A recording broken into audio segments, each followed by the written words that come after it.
हस्ते क्षतपुष्पादिनं गृहीत्वा इति प्रार्थयेद कृष्णाय वासुदेवाय हरये परमात्मने प्रणतः क्लेशनाशाय गोविन्दाय नमो नमः। करारविन्दे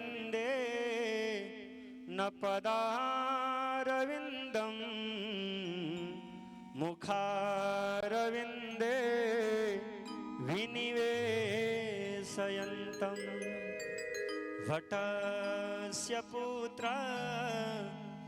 पुटे शयानं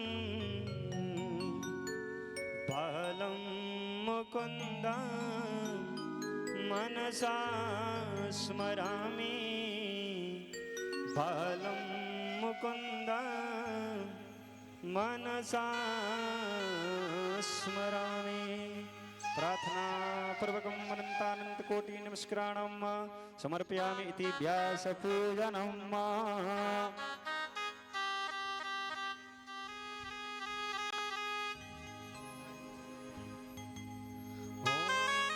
कस्तूरी तिलकं ललाटपटले वक्षस्थले कौस्तुभं नासाग्रे वरमौक्तिकं करतले वीरुण्यकरे कंकरा सर्वांगे हरिचन्दनं सुललिता कंठे च मुक्तावले गोपास्त्रे परविष्टितो विजयते गोपालचोरामणे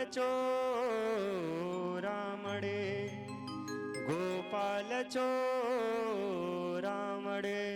अखण्डमण्डलाकारं व्याप्तं येन चराचरं तत्पदं दर्शितं येन तस्मै श्री गुरुवे नमः।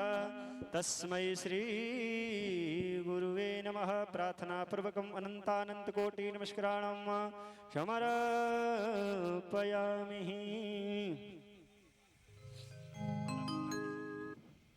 प्रेम से बोलिए आनंद कंद भगवान की जय। श्री राधा रमण सरकार की जय। श्री भागवत भगवान की जय हो। श्री अमित पटेल जी महाराज जी का स्वागत कर रहे हैं। जोरदार तालियों से आप सभी महाराज जी का भी स्वागत करेंगे। जोरदार तालियों से महाराज जी का स्वागत करेंगे।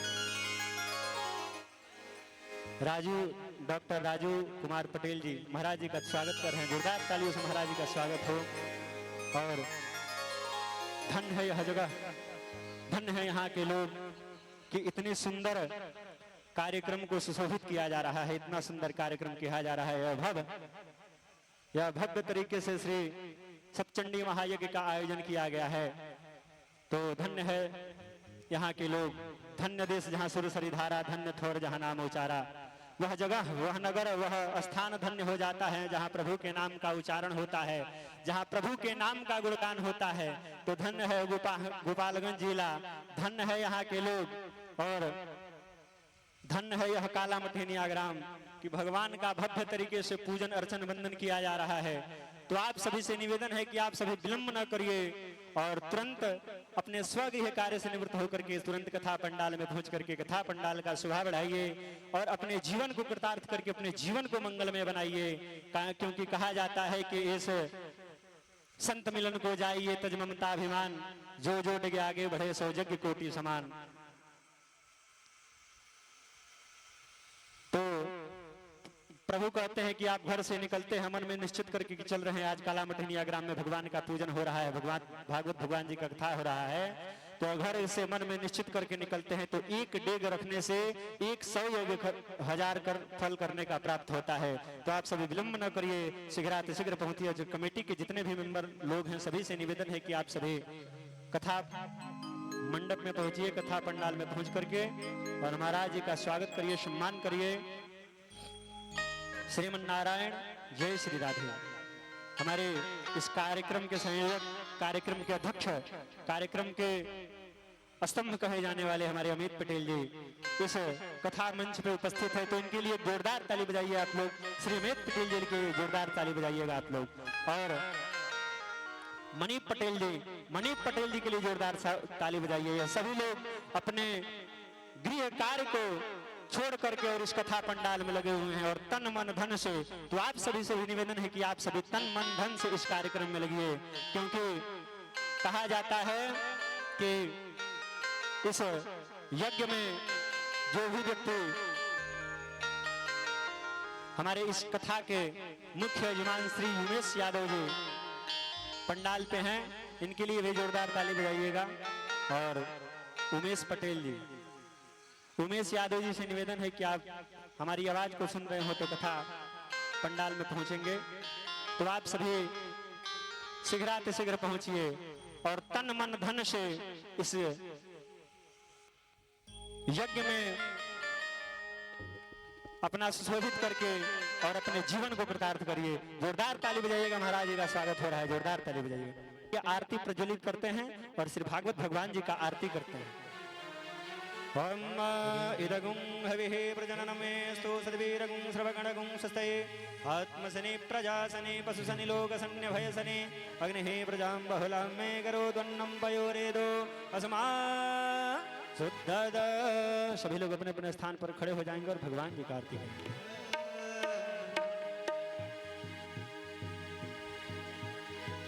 श्री भागवते भगवान की है आरती।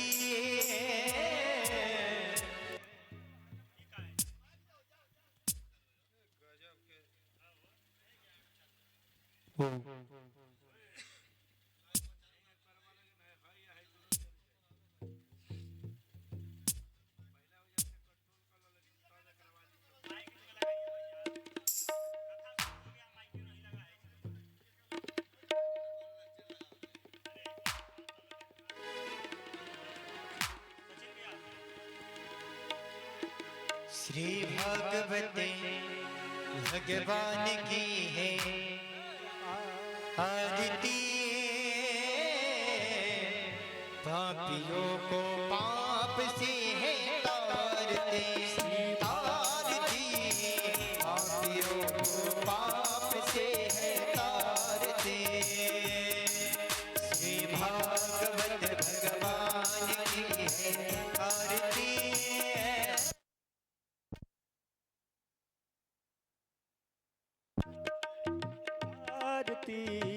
पापियों को पाप से है तारती, श्री भागवत भगवान की है आरती।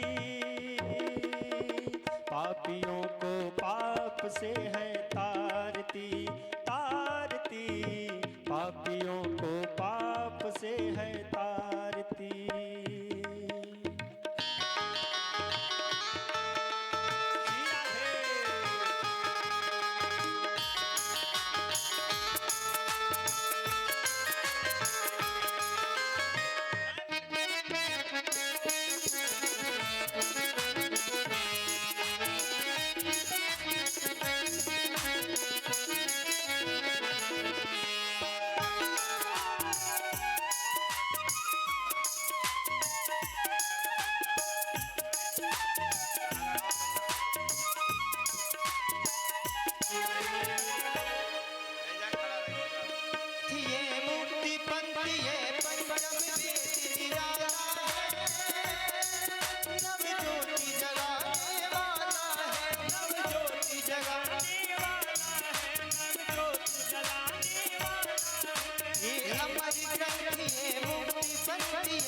पंचम में तेरी राजा है, नव ज्योति जलाने वाला है, नव ज्योति जलाने वाला है।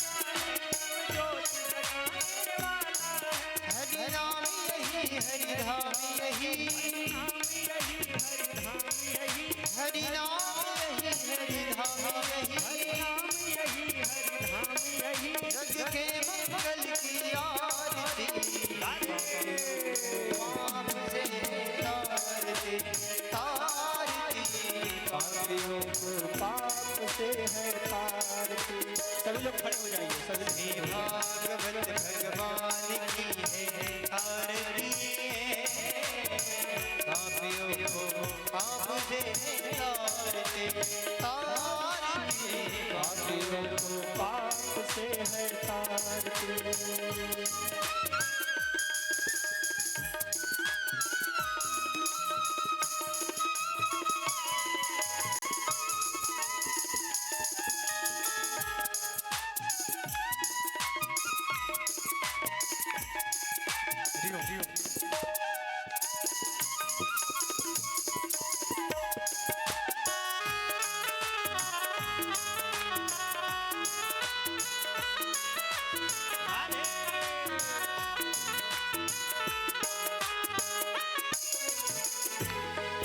ये शांति गीत पावन पुनीत पापों को मिटाने वाला है, हरि दर्श कराने वाला है, हरि दर्श कराने वाला है, हरि दर्श कराने वाला है।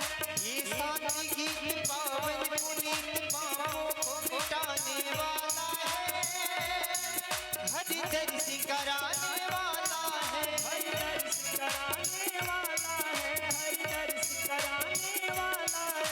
ये सुख करणी ये दुख हरणी, ये सुख करणी ये दुख हरणी, ये सुख करणी ये दुख हरणी, ये सुख करणी ये दुख हरणी। श्री मधुसूदन की आरती, पापियों को पाप से है तारती, तारती, पापियों को पाप से है तारती।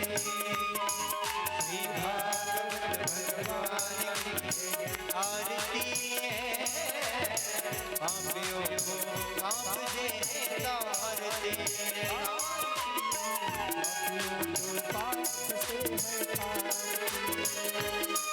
ये मधुर बोल मधुर बोल शनि मार्ग बताने वाला है, बिगड़ी को बनाने वाला है, बिगड़ी को बनाने वाला है, बिगड़ी को बनाने वाला है। ये मधुर बोल मधुर बोल शनि मार्ग बताने वाला है, बिगड़ी को बनाने वाला है, बिगड़ी को बनाने वाला है, बिगड़ी को बनाने वाला है। श्री राम यही घनश्याम यही, श्री राम यही घनश्याम यही, श्री राम यही घनश्याम यही, श्री राम यही घनश्याम यही। प्रभु के महिमा की आरती, राधे पाप से तारती, पापियों को पाप से तारती। श्री भागवत भगवान की आरती है, पापियों को पाप से तारती, पापियों को पाप से तारती।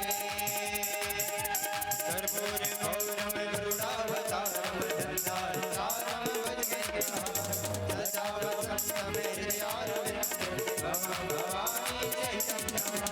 त्वमेव माता च पिता त्वमेव, त्वमेव बन्धो जनिता त्वमेव, त्वमेव विद्या द्रविणं त्वमेव, त्वमेव सर्वं मम।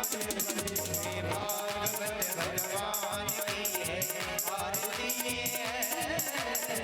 पापियों को पाप से तारती, पापियों को पाप से तारती, तारती, पापियों को पाप से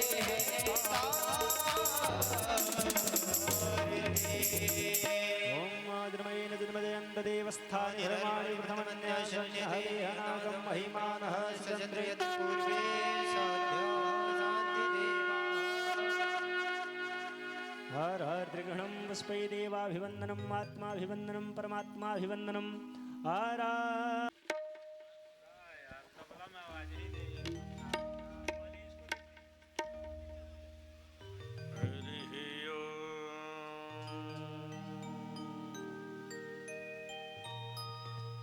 स्वस्ति श्रीमन्महागणाधिपतये नमः। श्री सरस्वत्यै नमः।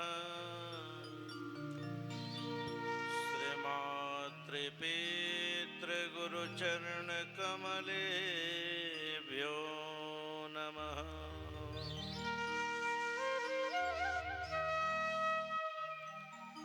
ध्येयं सदा परिभवगगनमभीष्टदोहम्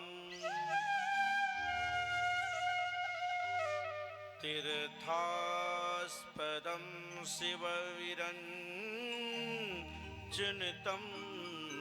शरण्यम्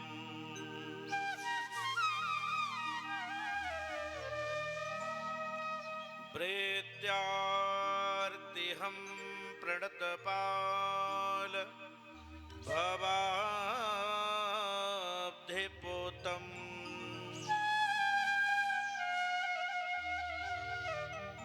वन्दे महापुरुष ते चरणारविन्दम्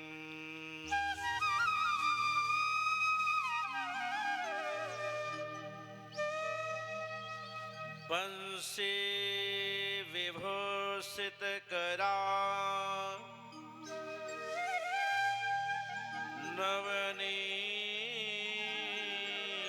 नवनीरदाभा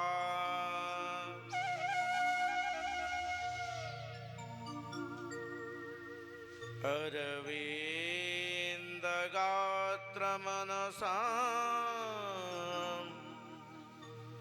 यदि जराभ्या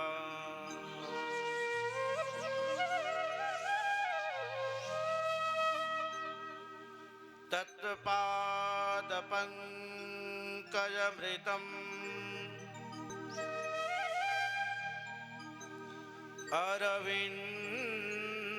अरविन्दनाथम्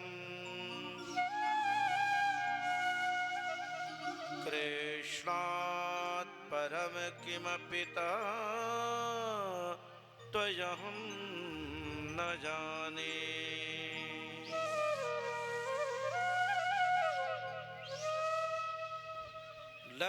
लक्ष्मीनाथ समारभ्याम्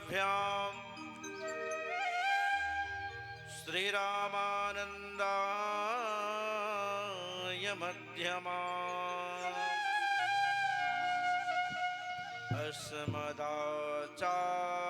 अस्मदाचार्यपर्यन्ता वन्दे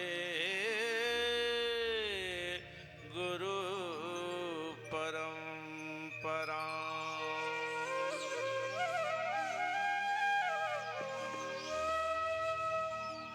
गौराङ्गं रसमयं नित्यम्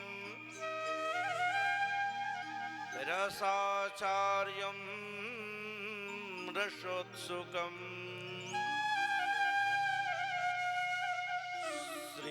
श्रीरामं हर्षणदेवाख्यम्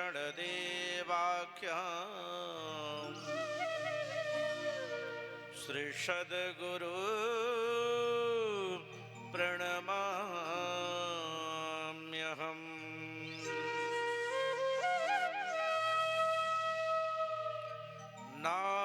नारायणं नमस्कृत्यं नरं चैव नरोत्तमं देवीं सरस्वतीं व्यासं ततो जयमुदीरये।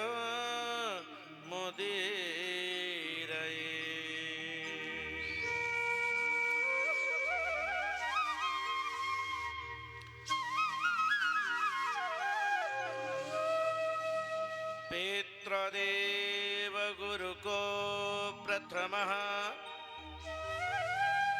प्रणवो बारंबार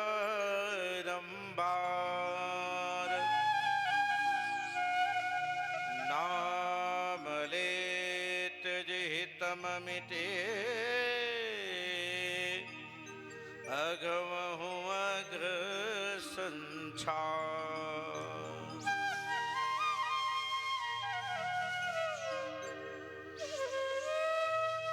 पिता धर्मः पिता स्वर्गः पिता हि परमं तपः पितरि प्रीतिमात्पन्ने प्रीयन्ते सर्वे देवतः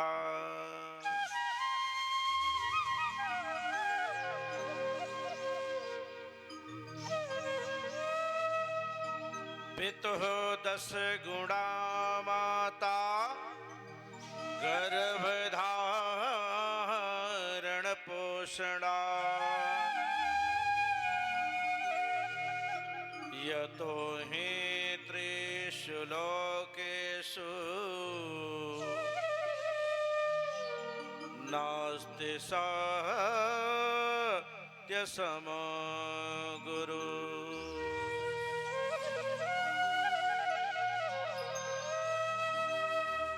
राधा मेरी स्वामिनी कि मैं राधे को दास, जन्म जन्म मोहि दीजियो वृंदावन का वास।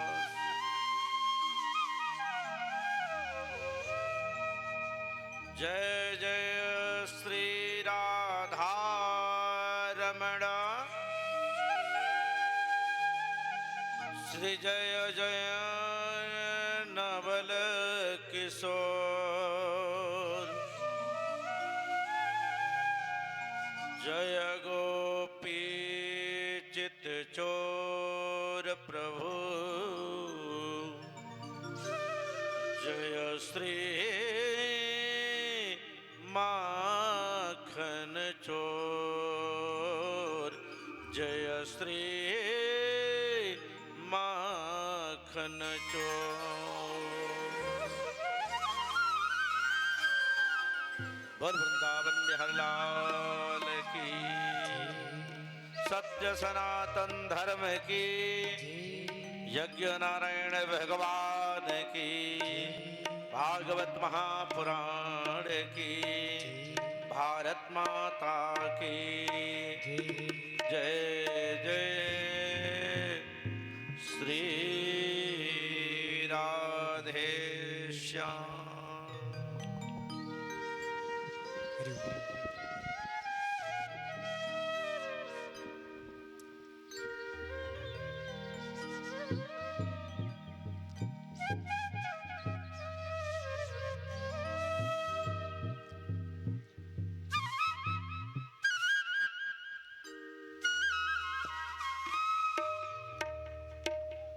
परम मंगलमय अनंत कोटि ब्रह्मांड अधिनायक तड़न्यत अभिनंदित अकारण कारण वरुणालय भक्तवान छाकल्पतरु सर्वेश्वर जनस्वर मोर मुकुटधारी पीताम्बर वेशधारी नंद नंदन यशोदा नंदन देवकी नंदन राधे कृष्ण भगवान के जुगल चरणों में महर्षि विप्रेंदु का कोट शहनवन अर्पण स्वीकार हो। तत्पश्चात इनकी शक्ति जगत जननी मैया राजराजेश्वरी त्रिपुर सुंदरी कात्यायनी स्वरूपा मां राधा रानी के चरणों का आश्रय लेते हुए मां दुर्गा पिंडी स्थापना सह सच्चंडी महायज्ञ के अधिष्ठात्र देवता के साथ इस महायज्ञ और कथा के माध्यम से आवाहित स्थापित ब्रह्मांड के समस्त देवी देवता गणों भगवान की वांगमयी प्रतिमूर्ति श्रीमद् भागवत महापुराण इस क्षेत्र के अधिपति देवता एवं समस्त यक्ष गंधर्व किन्नरों के साथ समस्त साधु संतों के पावन चरणों का भी आश्रय लेते हुए क्षेत्र के समस्त सम्मानित अभिभावकों के भी पावन चरणों में इस दास का कोटिशः नमन अर्पण करने के लिए भगवान के 2 बार नाम का संकीर्तन करते हैं। जिस संकीर्तन के माध्यम से हम अपने मन और वाणी को पवित्र करके कथा करने और सुनने के लायक बनेंगे प्यारे। सब लोग ताली बजाते रहिएगा। जय गोविंदा जय गोपाला, जय गोविंदा जय गोपाला, जय गोविंदा जय गोपाला, जय गोविंदा जय गोपाला, जय गोविंदा जय गोपाला, जय गोविंदा जय गोपाला, जय गोविंदा जय गोपाला, जय गोविंदा जय गोपाला। श्री राधे गोविंदा, श्री राधे गोविंदा, मन भज ले हरि का प्यारा नाम है।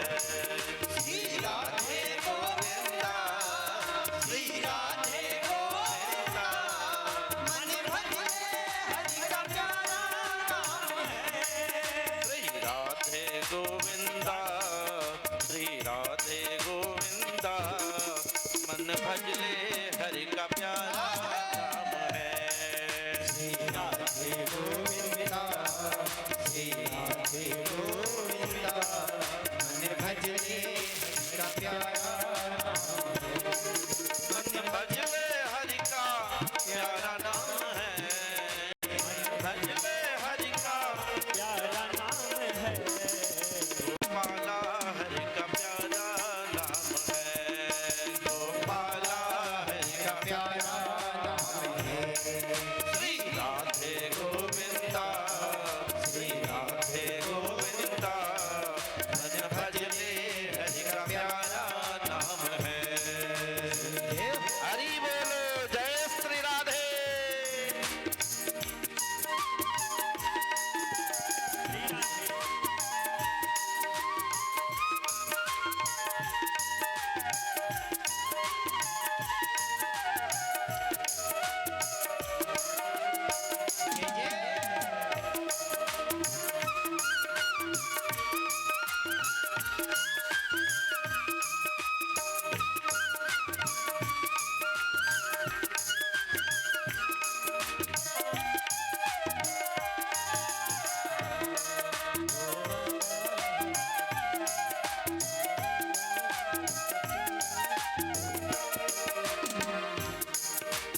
जमुना किनारे धेनु चरावे, माधव मदन मुरारी, माधव मदन मुरारी।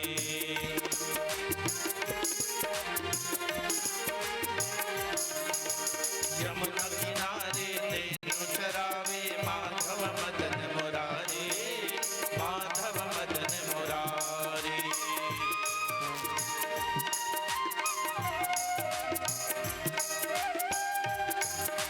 यमुना किनारे धेनु चरावे, माधव मदन मुरारी, माधव मदन मुरारी।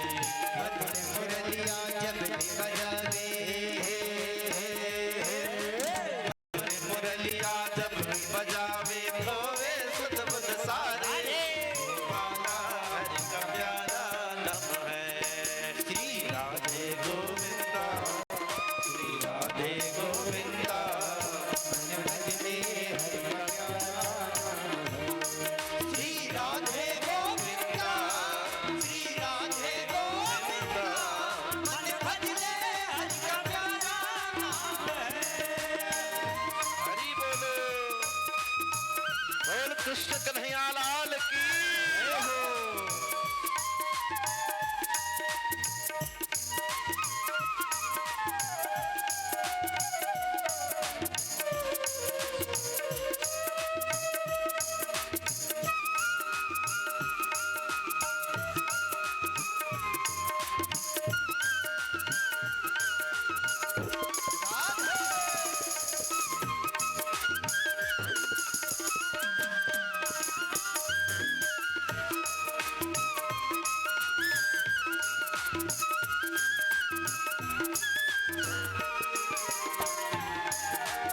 मोर मुकुट गगन माला, केसर तिलक लगाए, केसर तिलक लगाए। मोर मुकुट गगन माला, केसर तिलक लगावे, केसर तिलक लगावे। वृंदावन के कुंज गलिन में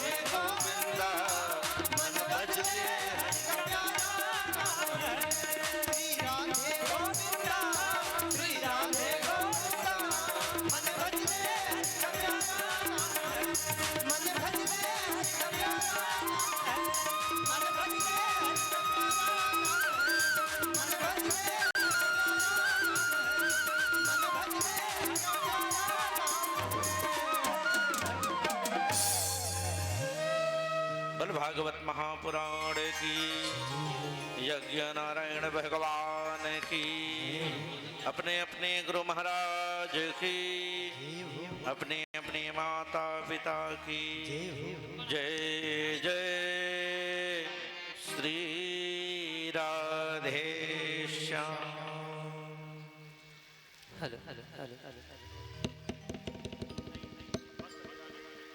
प्यारे, कल की कथा जहां तक पहुंच पाई थी, उस कथा में मैंने आपसे निवेदन किया था कि श्री सूत जी महाराज जिनके पास 88,000 संत एक बार इकट्ठा हो रहे थे, चातुर्मास्य का महीना, इस चातुर्मास्य में इन 4 महीनों में ये साधु संत इकट्ठा होकर के और केवल भगवत चर्चा करते हैं। मैंने आपसे निवेदन किया था कि इन 4 महीनों में आखिर ये कहीं आते जाते क्यों नहीं, इनका आना जाना बंद क्यों हो जाता। मैंने आपको बताया भी था कि 4 महीने बारिश के महीने होते हैं, बरसात वाले, और यह बरसात का जो मौसम है, इस बरसात के मौसम में प्रायः सभी नदी नालों में पानी भर जाती है। और साधु और सन्यासियों का धर्म है कि यदि कोई साधु और सन्यासी एक बार नदी नाला पार कर गया तो उसका सन्यास धर्म समाप्त हो जाता है। साधु संतों को नदी नाला पार करने का अधिकार नहीं है। यदि साधु संत नदी नाला पार कर गए तो उसी दिन उनका सन्यास धर्म समाप्त हो जाता है, उनका साधु धर्म समाप्त हो जाता है।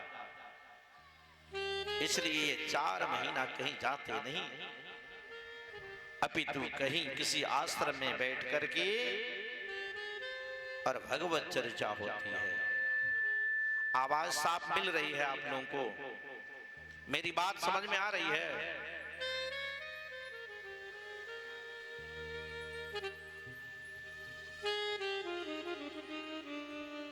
मैंने कल बताया था किसी चातुर्मास के मौसम में इस 4 महीने वाले अवसर में आज 88,000 संतों ने आकर के श्री सूत जी महाराज से कहा, महाराज कोई ऐसी कथा सुना दो जिस कथा को सुनने के बाद जीवन मुक्त हो जाए, बार बार जन्म लेना न पड़े। क्योंकि जन्म लेना भी बड़ा कष्टकारी है, मरना भी बड़ा कष्टकारी है।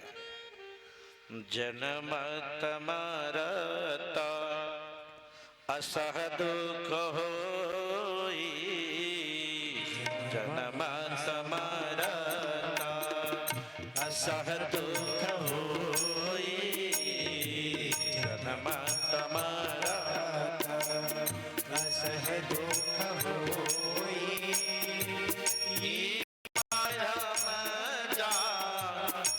नहीं कोई नथ नहीं कोई, जन्म मरना असह दुख होई, जन्म मरना असह दुख होई।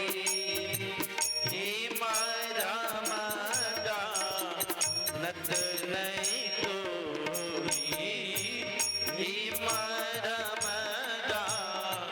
नथ नहीं कोई। जन्म लेना भी और फिर अंतिम वाला भी बड़ा कष्टकारी होता है प्यारे।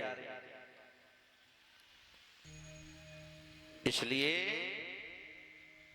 ये सारे के सारे 88,000 संतों ने सबने आग्रह किया है कि हे महाराज जी, कृपा करो मेरे ऊपर। और याद रखना मेरे भाई लोग, सच में कृपा होगी तो गुरुओं के द्वारा ही होती है। यदि गुरु कृपा नहीं किया तो भगवान भी अपनी आंखें बंद कर लेते हैं। सुना है ना आप लोगों ने? अरे गुरु गोविंद दो खड़े, अरे काको लागो पार, बलिहारी गुरु बाप जो गोविंद दियो लखा। यदि आपको भगवान और गुरु एक साथ दोनों मिल जाएं, तो हमारा और आपका धर्म है कि सबसे पहले अपने गुरु के चरण में झुको। क्योंकि गुरु ही हमें भगवान के बारे में बताता है। यदि हमें जानकारी ही ना हो, हमें पता ही ना हो कि आखिर हम कर क्या रहे हैं, तो फिर उस काम में थोड़े मन लगता है जी। बताइए, लगता है? बोलो का जी, लगेगा मन? जब तक इस विषय को हम न जानेंगे तब तक हमारा मन भी वहां नहीं जाती है। जैसे घर में सत्यनारायण भगवान की कथा करवाया है ना आप लोगों ने, प्राय घरों में होती है। और यह सत्यनारायण भगवान की कथा जब पंडित जी प्रारंभ करते हैं ना, तो केवल पंडित जी जानते हैं कि क्या कहे हैं। जजमानों को बस 7 अध्याय 7 बार शंख फुकाने से मतलब है। 7 बार शंख और घंटी की आवाज हो जाए, प्रसाद बट जाए, हो गई कथा। न, ये कथा नहीं है। क्योंकि शास्त्र कहते हैं मेरे प्यारे भाई बहन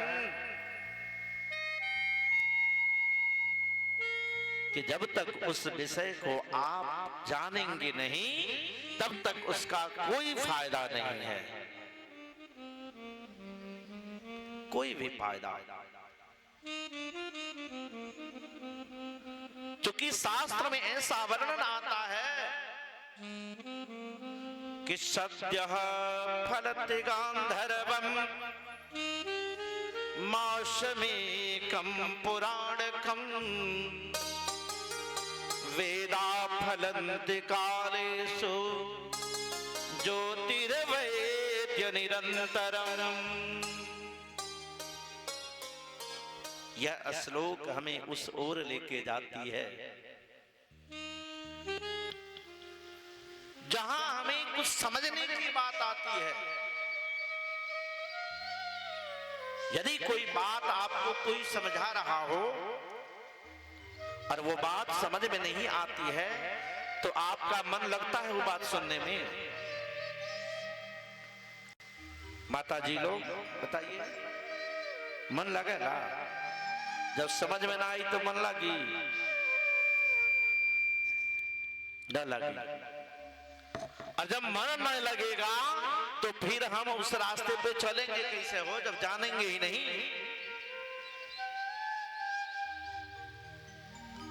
जानना तो पहले है।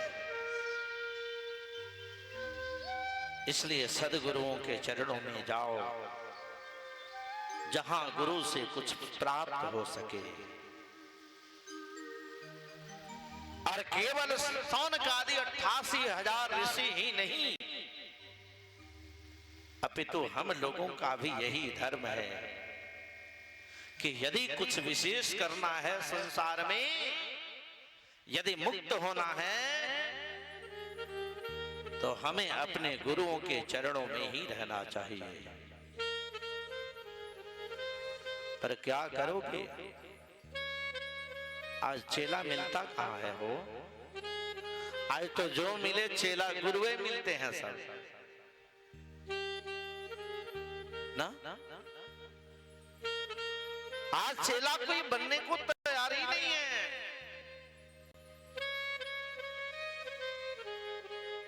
भले ही लोग बुला के घरों में मंत्र ले ले, महाराज जी हमें सीखो ना, महाराज जी खूब मंत्र मंत्र पढ़ के कुछ समझा बुझा के चले गए, पर उस समझाने का असर कितने लोगों पे होता है? आखिर ऐसा क्यों होता है? क्यों? यदि हमने गुरु बनाया है तो उनकी हर बात को मानना हमारा धर्म है कि नहीं, बताओ? लेकिन गुरु जी कह के जाते हैं कि बेटा सत्य बोली हो, और चेला इतना झूठ बोलना शुरू करता है कि पता चले महाराज जी आए तो गांव के लोग कहे महाराज जी आपका उच्चलवा सबसे बड़ा झूठा है। क्या बात है भाई, कुछ न कुछ कमी तो रहती होगी, और ये कमी है कहां? तो कमी वहीं पर है जहां हम अपने जीवन में गुरु का चयन करने जाते हैं। गुरु को जिस समय हम गुरु बनाने जाते हैं वही हमारी मिस्टेक होती है, वही हमारी गलती होती है।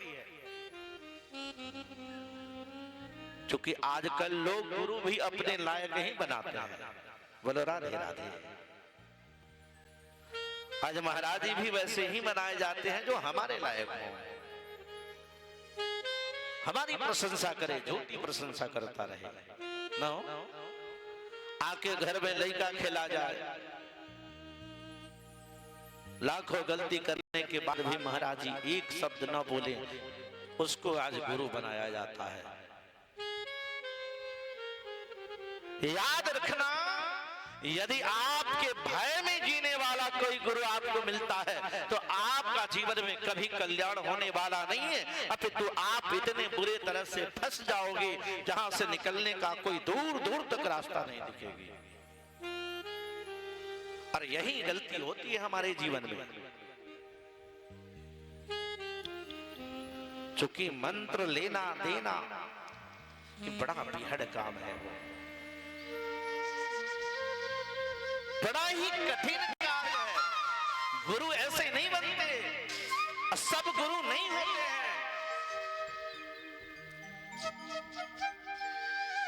पता है हम गलती यही कर जाते हैं, जहां गुरु का चयन करना है हम गुरु नहीं खोजते, और परंपराओं में फंस करके नाम परंपरा की रखी जाती है, और लोग कहते हैं कि हमारे गुरु जी का ये बेटा है, हमारा बेटा इसी से दीक्षा ले लेगा। पर मैं आपसे पूछता हूं कि जो गुरु दिन भर झूठ ही बोलता हो उसका चेला कभी सही बोलेगा?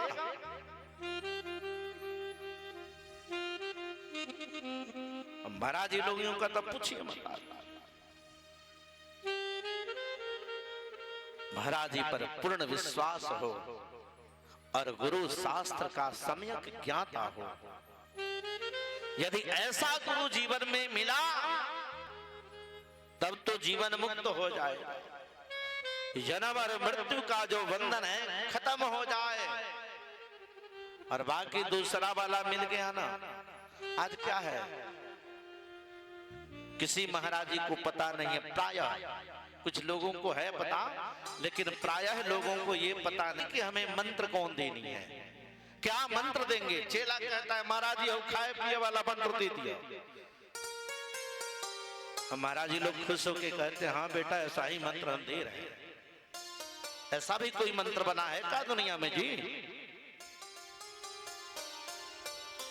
अगर बना हो तो हमें कोई आके समझा दे कि ऐसा भी मंत्र है ना। मेरे प्यारे, ऐसी मंत्र नहीं होती है।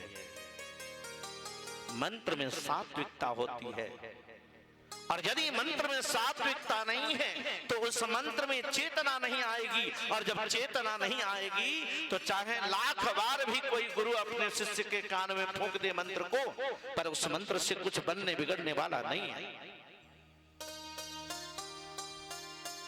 पहले प्रकृति को जांचा जाता है, किस प्रकृति का मेरा शिष्य है। फिर उस प्रकृति के लायक मंत्र दिए जाते हैं। ये हमारे यहाँ दीक्षा की परंपरा है। 88,000 संत लोग आकर के प्रार्थना किए थे।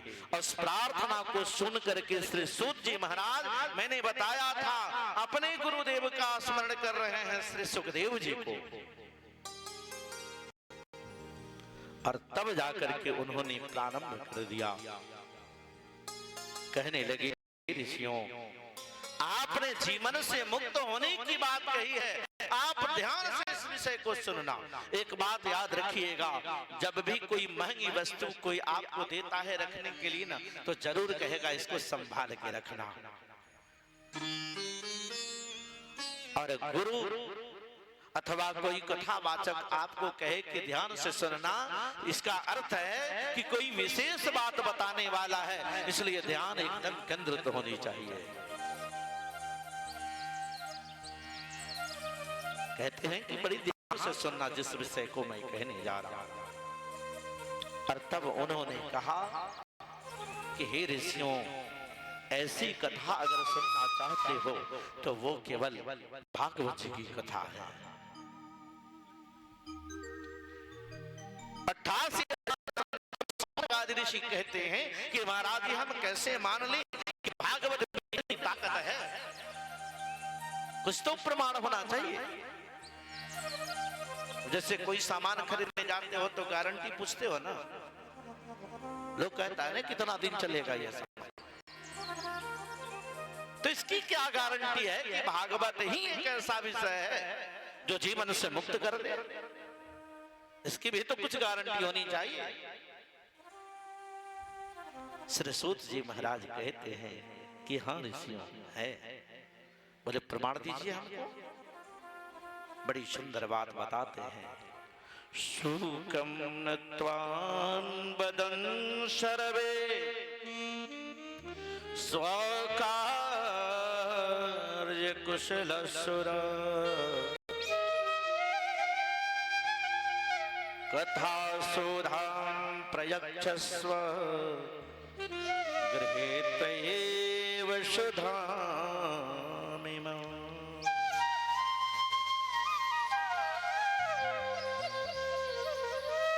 बड़ा सुंदर प्रमाण दिया है। कहते हैं कि यह इस बात से भी प्रमाणित है क्योंकि जिस समय श्री सुखदेव प्रभु महाराज परीक्षित को कथा सुनाने के लिए बैठाए थे, गंगा के नदी के तट के किनारे, और अभी कथा प्रारंभ करने ही वाले थे कि स्वर्ग से देवताओं की टोली आ गई और सारे देवता आकर के और हमारे महाराज श्री सुखदेव जी को प्रणाम कर रहे हैं। जब सुखदेव जी ने देखा कि ये देवता हमें आज प्रणाम कर रहे हैं, सुखदेव जी बहुत विद्वान पुरुष हैं, भाप गए।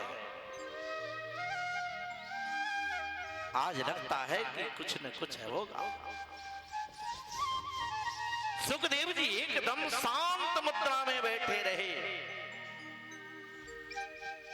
प्रणाम करने के बाद ये देवता विनय कर रहे हैं कि हे सुखदेव जी, आपके चरणों में बारंबार प्रणाम है। इतना सुनने के बाद श्री सुखदेव जी जो एकदम निपुण है, उन्होंने समझ लिया कि ये देवता बड़े स्वार्थी होते हैं। ये ऐसे ही हमें प्रणाम करने हमारे तक आ गए होंगे।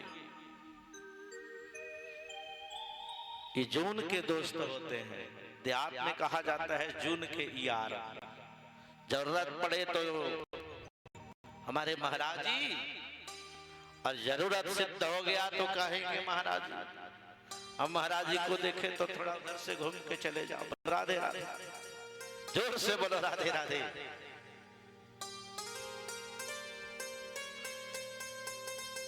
सुखदेव जी एकदम शांत हो गए। उनको पता है कि ये देवता अपना कार्य बनाने में इतने स्वार्थी हैं कि बस अपना काम बनता भाड़ में जाए, वो वाली नीति है। सरस सुखदेव जी एकदम स्ट्रेट मुद्रा में बैठ गए। सुखदेव जी एकदम शांत मुद्रा में बैठे हैं हो। देवताओं ने आकर के विनय करते हुए कहा, महाराज सुखदेव जी, हमने अमृत के कलश लाए हैं स्वर्ग से, आप एक काम करो ना प्लीज। सुखदेव जी अमृत के कलश से अमृत निकाल करके और महाराज परीक्षित को पिला दो। सुखदेव जी एकदम अपने आप को एकदम शांत मुद्रा में बैठे हैं। सुखदेव जी विचार करने लगे कि ये देवता इतने आसानी से आखिर स्वर्ग में रखा हुआ अमृत हमें कैसे देने लाए हैं। जिस अमृत के लिए देवासुर संग्राम कर ली उन लोगों ने, इतनी बड़ी लड़ाई लड़ ली देवताओं ने, उस अमृत को बड़ी आसानी से लेके आए हैं। बात क्या है? हमारे यहां नीति कहती है, नीति भी शास्त्र की विषय है। बहुत गौर से मेरी बात सुनिएगा मेरी माताएं बहनों, मेरे भाई लोग और माता बहनें, आप लोग खास करके। आदमी पता है कब फंस जाता है, कहीं फंस तब जाता है जब कहीं ज्यादा लोभ दिखने लगती है, कहीं लालच दिखने लगती है, व्यक्ति फंस जाता है। यहां नीति की बात है। चाणक्य जी ने अपनी नीति शास्त्र में भी लिखा है कि यदि कोई व्यक्ति यदि आपके पास आता है या आपके संपर्क में है और वह व्यक्ति आके आपके फायदा की बात करता है तो उस व्यक्ति से सावधान हो जाना। ये नीति की बात है। क्यों भाई? क्योंकि जो व्यक्ति हमारे फायदा के बारे में बताने आता है उसमें हमारा फायदा कम है, अपितु जो बताने आता है ना उस फायदे के आड़ में अपने फायदा लूटना चाहता है। और यही कारण है मेरी बेटियों, बहुत ध्यान से तुम सुनना,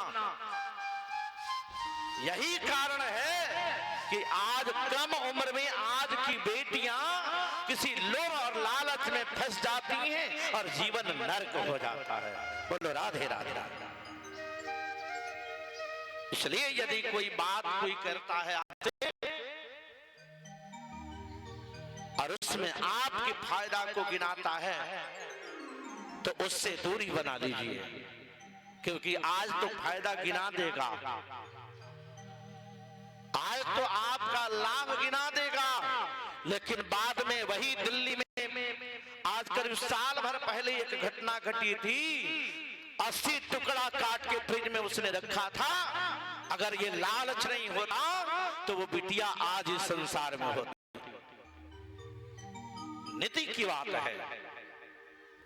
नीति शास्त्र कहती है कि यदि कोई व्यक्ति आके आपके लाभ की बात करता है उस व्यक्ति से सावधान हो जाइए, उसका लाभ ज्यादा होगा, आपका ही नुकसान कराएगा।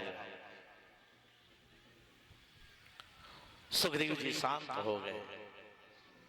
सुखदेव जी ने पूछा कि ठीक है महाराज, आपका लाया हुआ अमृत यदि हम पिला दिए, चलो हम पिला देंगे, लेकिन बदले में हमें क्या करना होगा? देवता कहते हैं कि हे सुखदेव जी, ज्यादा कुछ नहीं करने हैं, बस आप हमें ये भागवत की कथा सुना देना। अब इतना ही सुने थे, सुखदेव जी को बड़ा गुस्सा आया। सुखदेव जी ने डांट के देवताओं को भगा दिया, कह के भगाया कि हे देवताओं, भाग जाओ हमारे पास, तुम भटकना भी मत। यदि हमने आपको अपने पास देख लिया देवताओं तो आपका खैर नहीं है। और सभी के सभी देवता उसी क्षण भाग गए। उन्होंने उन देवताओं से पूछा था कि देवताओं तुम्हें व्यापार करना भी नहीं आता है? यदि कोई व्यापारी कोई वस्तु बेचता है तो उस वस्तु की उचित कीमत पे ही उसे बेचता है। सही कि गलत? यदि आप साड़ी ही खरीदने जाती हो माताएं तो साड़ी बेचने वाला आपको थोड़े कम दाम में दे देगा, ना ज्यादा तो कम से कम जितना लगाया हो उतना तो ले ही लेगा, लेता है ना। अब ऊपर जितना ले ले भगवान जाने। सुखदेव जी कहते हैं कि देवताओं तुम हमारे यहाँ व्यापार करने आ गए और व्यापार भी करने आए तो उल्टी पुल्टी व्यापार। अरे आपने जिस तरह से व्यापार करना चाहा है क्या ये व्यापार सही है? यदि कोई कीमत, जैसे वही लैपटॉप है सामने पड़ा है, इसका दाम अगर 1 लाख रुपया है और आप ले जाके 10,000 रुपया दे दीजिएगा तो लैपटॉप वाला दे देगा आपको? देगा जी? वो तो भगा देगा, भागो यहां से। सुखदेव जी कहते हैं कि ऋषियों क्व काच क्व मणिर्महा, व्यापार भी करने आए तो उल्टी पुल्टी। कहां तुम्हारी अमृत और कहां हमारी कथा? कहीं दोनों में तुलना भी है क्या? कहीं समता भी है क्या? हमारी कथा कथा है और तुम्हारी अमृत हमारे कथा के सामने बिल्कुल जीरो है। अगर अमृत में इतना ही ताकत होता तो तुम मेरे को क्यों ला के दे जाते? तो देहात में लोग कहते हैं कि हलवाई बउराई रहे कि लड्डुए चला चला मारे। वो तो शरत रहे दुकान में तो उठा उठा फेंकत रहे। प्यारे सुखदेव जी कहते हैं आपको व्यापार करने नहीं आता, आप भाग जाओ। मेरी कथा तो मणि की तरह महान है और आपकी ये जो अमृत है ये शीशा की तरह है। कहां शीशा और कहां मणि, आप तुलना करोगे? क्या मणि और शीशा एक साथ रखा जा सकता है? मणि की कीमत बहुत अनमोल होते हैं। और ऐसा कह के उन्होंने भगा दिया। सुध जी कहते हैं कि ऋषियों ये जब भाग के गए तो चले गए ब्रह्मा जी के यहाँ, और ब्रह्मा जी के यहाँ जाकर के नालिश किया, महाराज भूलोक पे बड़ा भारी अनर्थ हो रहा है। ब्रह्मा जी ने पूछा कैसा अनर्थ? सारे देवता कहते हैं कि वहां भूलोक में एक साधारण से राजा परीक्षित को सुखदेव जी कथा सुना रहे हैं महाराज, और हम गए सुनने के लिए तो उन्होंने हमें भगा दिया है। ब्रह्मा जी कुछ देर तक शांत रहे, बाद में पूछे आखिर भगाया? देवताओं ने कहा महाराज वही तो हम आपसे जानना चाहते हैं कि हम भगाए क्यों गए? क्या हम उसके अधिकारी नहीं है? और ऐसा सुनने के बाद ब्रह्मा जी ने कहा भाई यदि आपको संदेह है कि उन्होंने भगाया क्यों तो हमें भी इस बात पर संदेह ही है। और संदेह मिटेगी कब? अब एक काम करो, 7 दिन की बात है, 7वें दिन श्राप के अनुसार तक्षक नाग आएगा, महाराज परीक्षित को काटेगा और काटने के बाद उनकी मौत हो जाएगी। देखते हैं 7 दिन में सुखदेव जी कथा सुना के क्या दिलवा देते हैं उसको। नहीं, अरे देवताओं यदि परीक्षित खिलाना ही था तो सुखदेव जी को अमृत पिला देनी चाहिए, परंतु अमृत पिलाई नहीं है उन्होंने। इसका मतलब है कि अमृत से ज्यादा कुछ है इस कथा में। और 7 दिन तक कथा हुई। 7वें दिन के अंतिम कथा के अंतिम श्लोक चल रहे थे कि वो तक्षक नाग आया और आके परीक्षित को डसता है, काटता है, लेकिन काटने की कुछ ही क्षण बाद वहां भगवान के वैकुंठ से भगवान ने अपने पार्षद को पुष्पक विमान के साथ भेज दिया है। जाओ मेरे परीक्षित को आदर पूर्वक मेरे यहां लेके आओ। और जब ये परीक्षित को लेने गए थे वहां यम के दूत भी पहुंचे थे। यम के दूत और वैकुंठ के दूतों में भयानक लड़ाई हुई और उस लड़ाई में यमराज के दूत मारे गए और सब मार खा के भागे। जाके हम यमराज से हाथ जोड़ के प्रार्थना करी, महाराज। यमराज ने पूछा क्या हुआ? बोले महाराज हम तो इतना मार खाए हैं, आपने भेज दिया था, बताओ योद्धा के अनुसार योद्धा भेजना चाहिए, आपने हमें भेज दिया था, वहां हमसे ज्यादा बल वाले योद्धा थे और महाराज हम तो बड़ी मार खाए हैं। यमराज ने पूछा कैसा योद्धा? तुमको किसने मारा? यम के दूतों ने कहा महाराज जब उनसे हमने परिचय पूछा तो उन्होंने बताया कि हम भगवान नारायण के भेजे हुए नारायण के दूत हैं। और जैसे ही यमराज ने सुना कि यम नारायण के दूतों से इनकी लड़ाई हुई है, अपने दूतों को डांटने लगे कि यदि तुमने सुन ही लिया कि नारायण के दूत हैं तो लड़ने की क्या आवश्यकता थी। यम के दूतों ने पूछा महाराज क्या वो आपसे बड़े हैं क्या? यम ने हाथ जोड़ते हुए कहा कि हे दूतों, मैं उसी नारायण का एक कर्मचारी, छोटा कर्मचारी हूं, उसकी ड्यूटी करता हूं, उसके कहे हुए काम को पूरा करता हूं और तुम पूछते हो उनसे बड़े हो? अरे वो मेरे स्वामी हैं। इन सारे घटनाओं को दर्शन बैठे बैठे ब्रह्मलोक में ब्रह्मा जी कर रहे थे। ब्रह्मा जी आश्चर्य में पड़ गए। आश्चर्य इस बात की है कि कैसी कथा है, क्या दिव्यता है इसमें। जिस कथा के बाद परीक्षित मर नहीं सके, उनको नारायण के दूत ने वैकुंठ का पार्षद बना दिया है।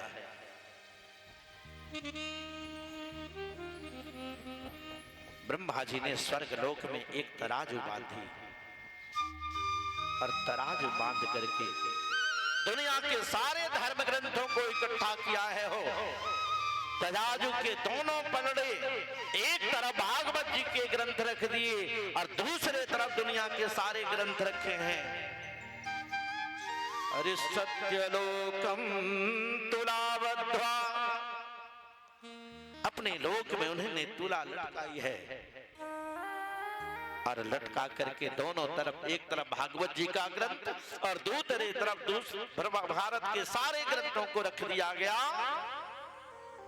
और जैसे ही उठाया ना, जिधर भागवत जी की ग्रंथ रखी गई थी उठ नहीं पाया ब्रह्मा से। ब्रह्मा जी ने देवताओं को बुला के कहा देखो ये अंतर है तुम्हारे अमृत और भागवत में। अमृत को केवल जीना सिखाती है। अमृत से क्या होगा? हो अमृत पीने वाले जी लेंगे, लेकिन उस जीने से क्या फायदा जिस जीवन में केवल विवाद ही हो। क्या जी? जिस जीवन में नहीं हो फिर उस जीने का क्या मतलब है? और वही भागवत क्या सिखाती है हो तो अभयत्व को देती है, जो मृत्यु से भी लड़ने के लिए आपको सामर्थ्य बनाती है। यदि मृत्यु सामने खड़ी है तो उस समय भी आप खड़े रहोगे, हम तेरे साथ लड़ाई कर लड़ने के लिए तैयार हैं। ये भागवत है। हमें निज धर्म पे चलना सिखाती व्यास की रचना। हमें निज धर्म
अद्भुत रचना है वो।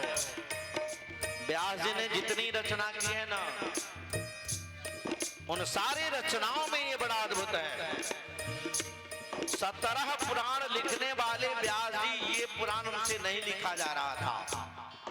जिन्होंने वेद के 4 विभाग किए, जिन्होंने उपवेद महाभारत को रचा है, जिन्होंने 108 उपनिषद लिखे हैं, ये व्यास जी इस भागवत को लिखने में सामर्थ्य नहीं थे।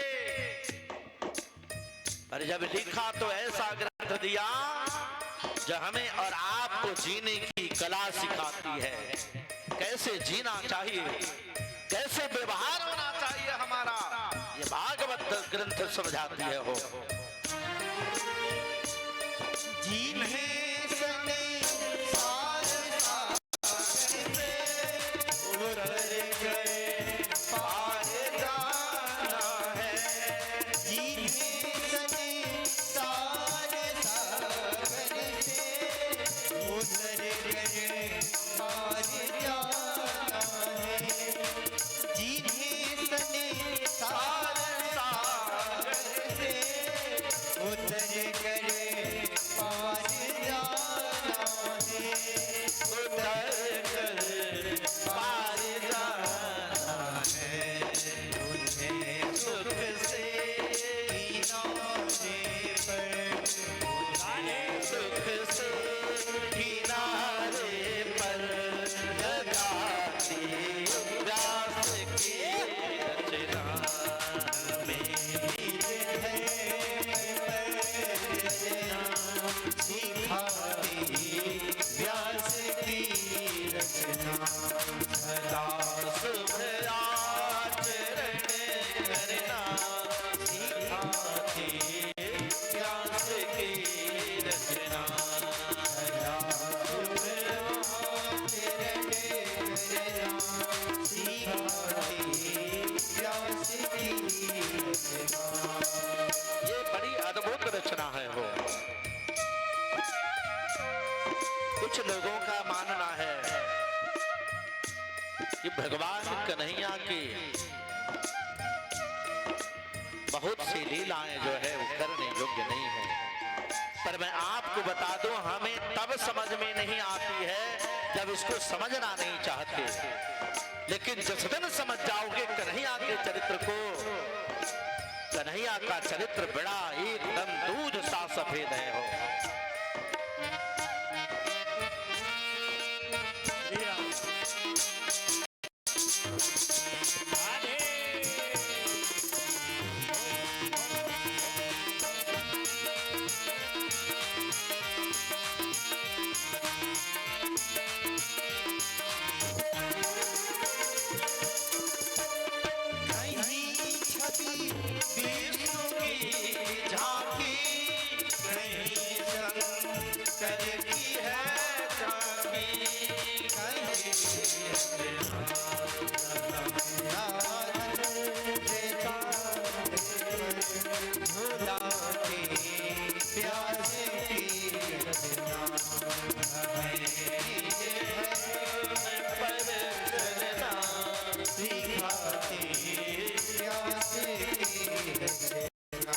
अच्छा, एक बात बताइए हमें आप, यदि हम सब लोग अपने अपने रास्ते पे सही चलने लगे तो फिर जीवन में कोई तकलीफ किसी को रहेगी जी? तकलीफ कब आती है वो? तकलीफ तो तब आती है जब हम अपनी रास्ता भटक जाते हैं। अन्यथा सही रास्ता हो तो यात्रा बड़ी सुगम हो जाती है और जहां हमारी मंजिल है वहां तक हम बहुत आसानी से पहुंच जाते हैं। लेकिन दुर्भाग्य है कि हम अनेकों रास्ताओं को चलने के क्रम में जो सही रास्ता है उसको भूल जाते हैं और उन्हीं रास्तों पर वापस लाने का काम ये भागवत जी करते हैं। ये भागवत की ग्रंथ करती है यदि हम इनके चरणों में लग जाएं। सरल की आंखें कुंजों में बनावन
बोला महाराज ये विशेषता है भागवत जी की, जहां देवता भी तरस जाते कथा सुनने को। यदि कोई उदाहरण हो तो बताओ। श्री सूत जी ने उदाहरण दिया है और यही पे भक्ति ज्ञान वैराग्य की कथा प्रारंभ हो जाती है। जहां भक्ति ज्ञान वैराग्य कर्नाटक में पैदा होने वाली भक्ति, उनके दोनों बेटे आज वृद्धावस्था में हैं। मां भक्ति आज एकदम युवती अवस्था में है और दोनों बेटे वृद्धावस्था में हैं। नारद जी को ऐसे ही बैठा खड़ा कर रखिएगा, एक भजन होगा उस पे आपको अभिनय करने हैं। नारद जी उसी क्षण उनके मन में आया कि हमें संसार में चल के कुछ सत्संग करने चाहिए। और उसी सत्संग के लिए आज नारद जी आज निकले हैं, पर दुर्भाग्य है उनके जीवन का कि उनको कोई सत्संग करने वाला मिलता ही नहीं। ऐसा है ना? अच्छा, आजो के डेट में अगर कहिएगा सत्संग करने के लिए तो जल्दी कोई मिलता है जी? है? ना। नारद जी सत्संग के लिए निकले थे और जब निकले थे कई जगहों पर घूमने के बाद जब उन्हें कोई सत्संग करने वाला नहीं मिला, घूमते घूमते बेचारे चले आए वृंदावन में। वृंदावन प्रेम की नगरी है हो। वृंदावन में ज्ञान और वैराग्य नहीं है। वृंदावन केवल प्रेम की नगरी है। और उसी प्रेम की नगरी में आज नारद बाबा का आगमन हुआ है, जहां एक जगह एक चौराहे पर कुछ देवियों से घिरी एक देवी को देखा नारद जी ने। सब रो रहे थे। नारद जी की मन में इच्छा हुई कि हम जाके बातें करें, पर बाद में अपने मन को वहीं पे रोक देना पड़ा नारद जी को। पता है क्यों? नारद जी विचार करने लगे कि मैं ठहरा पुरुष और वहां सारी देवियां हैं, मैं जाऊं उनका पूछने और संजोग से इनकी लड़ाई अपने पतियों से हुआ हो, इनके पतियों ने घर से भगाया हो, तब तो अपने पतियों का सारा गुस्सा हमारे ऊपर ये निकाल देंगी। इसलिए बढ़िया है आज से दूर भाग जाना। नारद जी रास्ता बदल के जा ही रहे थे कि भक्ति की दृष्टि पड़ गई और भगवती भक्ति कहती हैं कि हे नारद जी, अरे हमसे मिल के जाओ। नारद जी लौट के आए और आके परिचय पूछते हैं कि भगवती तुम हो कौन?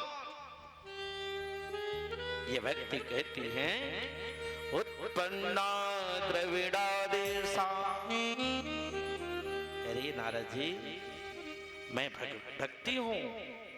मेरी उत्पत्ति कर्नाटक के पावन भूमि में हुआ है। मैं महाराष्ट्र के माध्यम से गुजरात पहुंची और जब ही गुजरात पहुंची मेरी स्थिति खराब हो गई। नारद जी ने पूछा, ये बूढ़े दो आपके दोनों जंघे पे लेटे हैं, ये हैं कौन?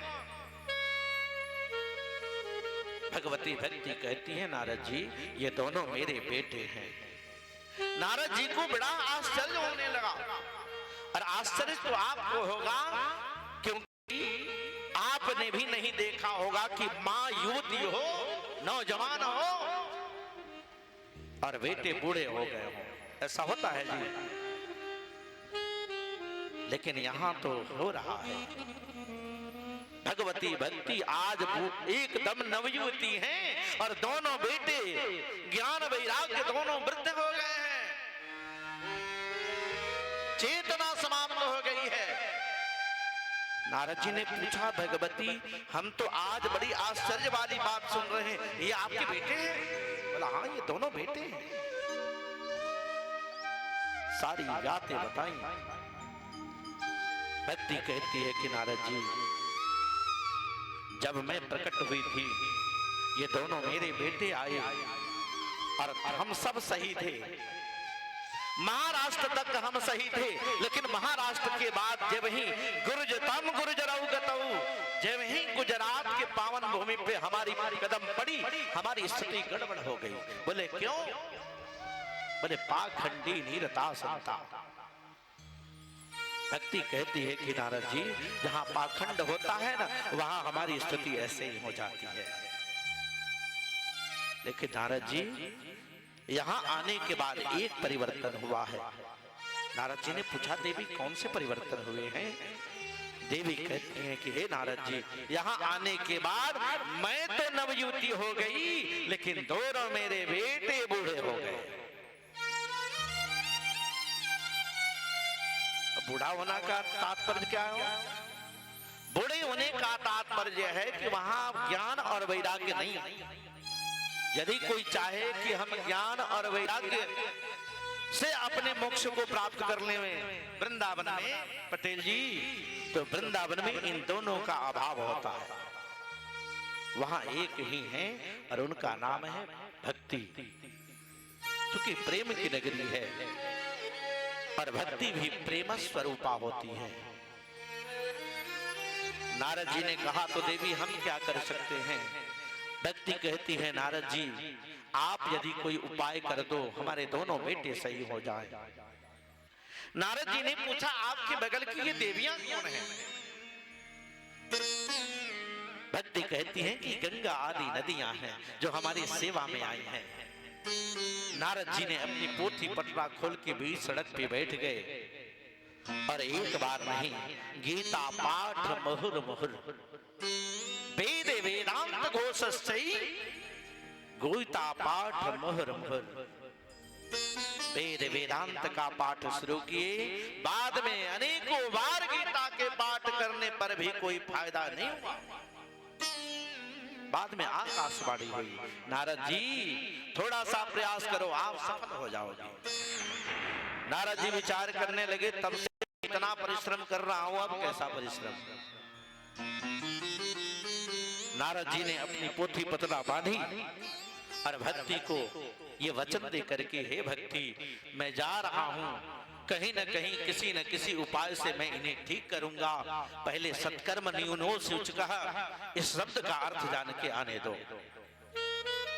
नारद जी निकल पड़े और जब नारद जी निकले, रास्ते में ऐसे ऐसे दृश्य दिख रहे हैं। करुणी प्रभुतागे है श्याल को बुद्धिदायक, कन्या विक्रीणाद लोभा, दंपति नाम चकलकनम। नारद जी ने देखा कि जब ही कपड़ा फटा है पुराना, पर घर में किसी का कपड़ा अगर फट गया तो पहले खरीद के लाते हैं, लेकिन ऐसा मालिक आज होता कहाँ है। खास करके देवियां जब मालकिन बनती हैं ना, तो इनकी एक ही सोच होती है कि घर के सारे लोग कमाएं और कमा के हमें ला के दे दें और फिर हम अपने तरीके से नहीं चलाएं। क्या ये सही है? आपसे पूछता हूं माता जी, आप बताओ ये सही है?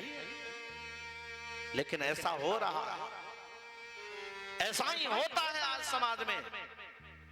नारद जी आगे बढ़ते हैं, आगे उन्होंने देखा कि ऐसा हो क्यों रहा है, ये देवियां मालकिन क्यों बनना चाहती हैं। तो उन्होंने देखा कि उनके मैके वाले उनको मंत्रणा देने वाले मिलते हैं।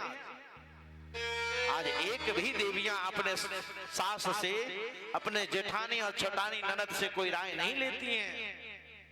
जितना राय लेना हो ना, माता जी से राय लेती हैं। बोलो राधे राधे।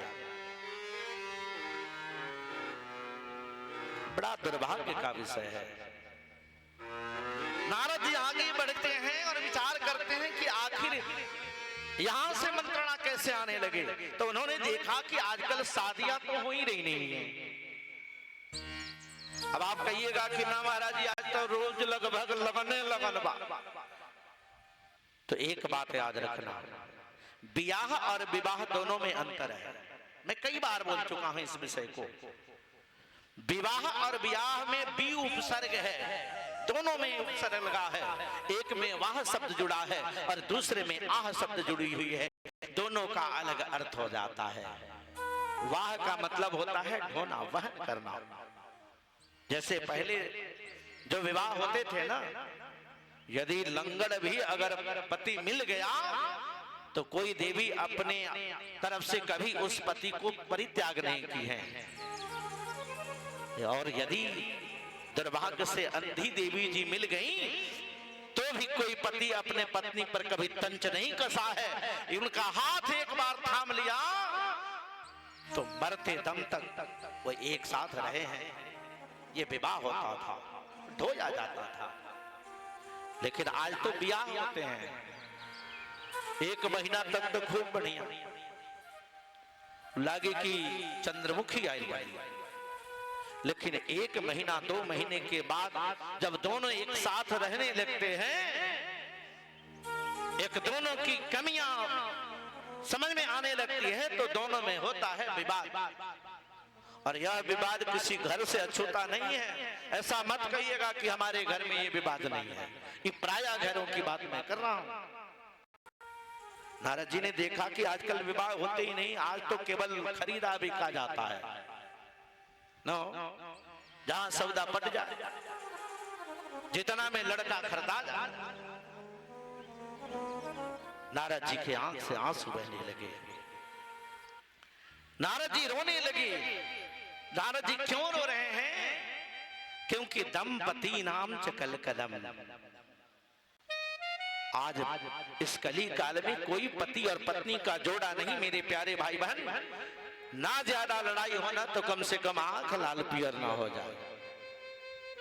है क्या?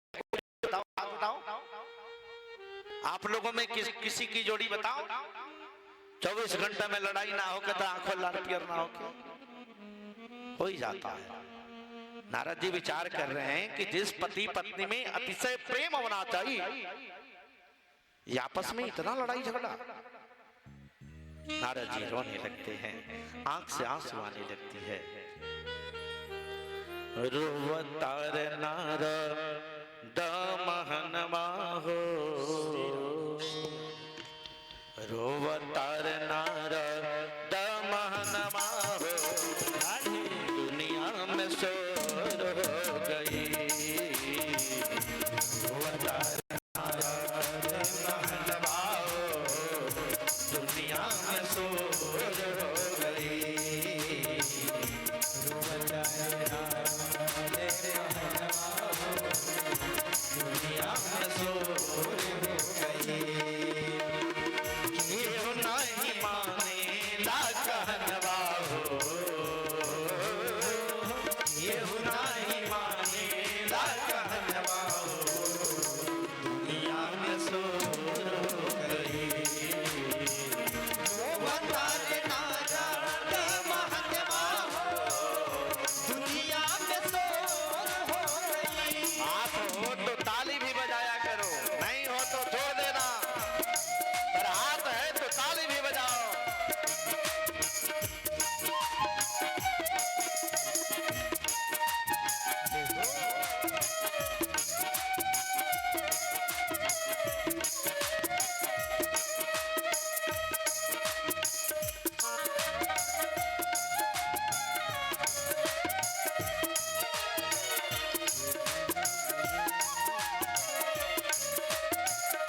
अपितु जितना जिम्मेदार लोग हैं, जिम्मेदारी जब तक नहीं है तब तक तो खेल कूद लोग जितना कूदना है, लेकिन जब ही जिम्मेदारी बढ़ जाती है सारे जिम्मेदार लोग रोते हैं। वो कौन बाप माँ नहीं रो रहा है बताओ?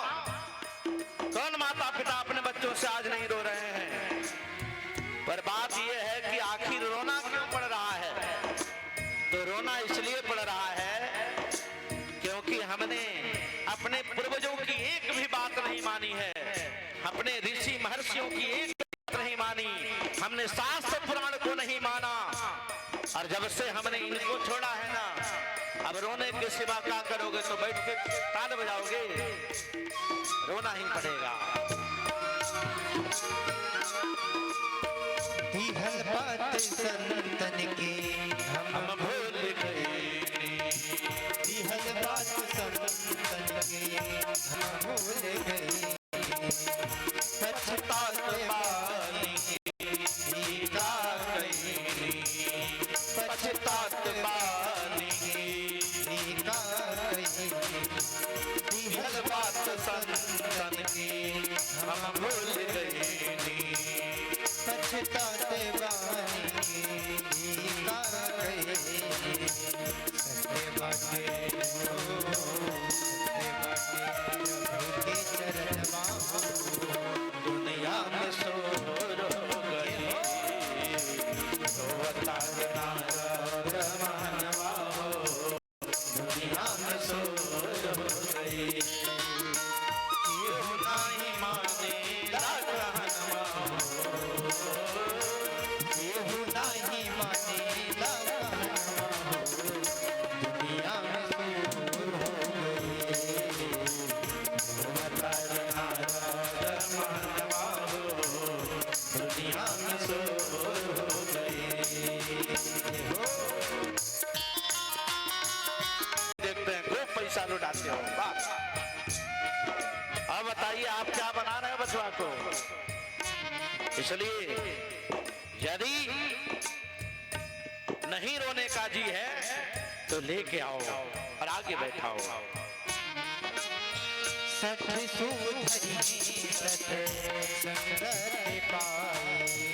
सठ सुधरी सठ संगत पाए। पारस परस भाते सुहाए। पारस परस भाते सुहाए। जिन्हें बाप प्रभु के कहनवा हो, जिन्हें बाप प्रभु ये कहनवा हो। दुनिया में शोर हो गए। अवतार नारद मानवा हो, दुनिया में शोर हो गए। केहू नहीं मानेला कहनवा हो, केहू नहीं मानेला कहनवा हो। दुनिया में शोर हो गई। अवतार नारद मानवा हो। दुनिया में शोर हो गई। दुनिया में शोर हो गई। दुनिया में शोर बल भागवत महापुराण की। रोना तो पड़ेगा जब गलती हम करेंगे तो, और इसमें कोई दूसरा जिम्मेदार भी नहीं होता है। क्या जी? यदि किसी को जिम्मेदार ठहराया जाए कि आप जिसके जिम्मेदार हैं तो भुला जाइए, इन सब के जिम्मेदार हम स्वयं होते हैं। मेरे प्यारे, नारद जी जब आगे बढ़ते हैं तो उन्होंने और ऐसा एक दृश्य देखा जहां तो और फुट फुट के रोने लगे। उन्होंने देखा क्या है वो? तो वटसूला जनपदा शिव सूला दुजाति नः कामिन्यै केशशूलन्यै कलौ संभवार्य।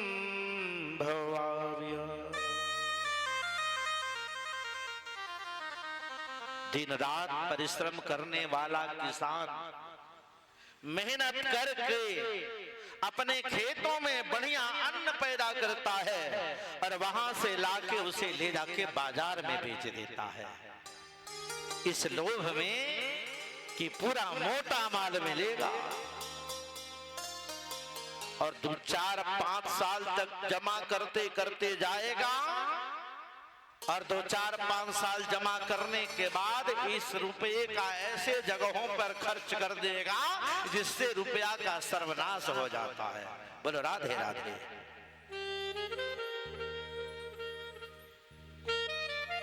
परिश्रम करके पैसा इकट्ठा किए हो उसका सदुपयोग होना चाहिए।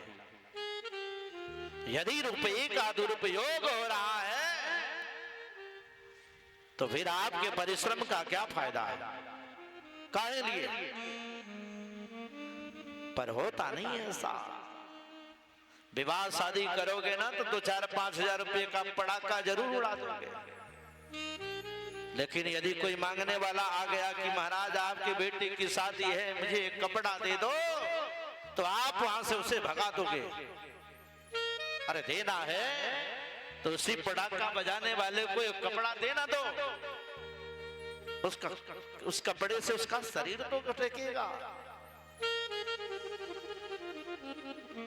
अनेकों जीवों को आप मार डालोगे।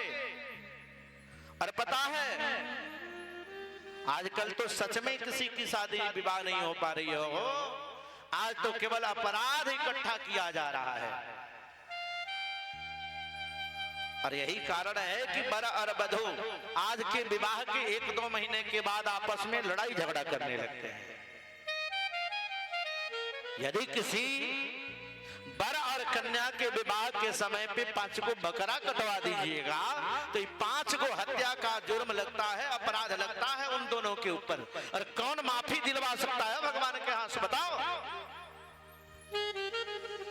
तुम कैसे बाप हो, तुम कैसे अभिभावक हो अपने बच्चों के, जो अपने बेटों को हत्यारा बना रहे हो। क्योंकि यह जुर्म जब लिखा जाएगा भगवान के यहाँ तो उसमें सीधे तौर पर लिखे जाएगा कि फलाने के विवाह में ये हत्या हुआ था, तो इस हत्या के दोषी वो वर और वधू हो जाते हैं। यदि तुम सच में माता पिता हो, अपने बच्चों के सही में भलाई चाहते हो, तो इस अपराध से दूर रहो।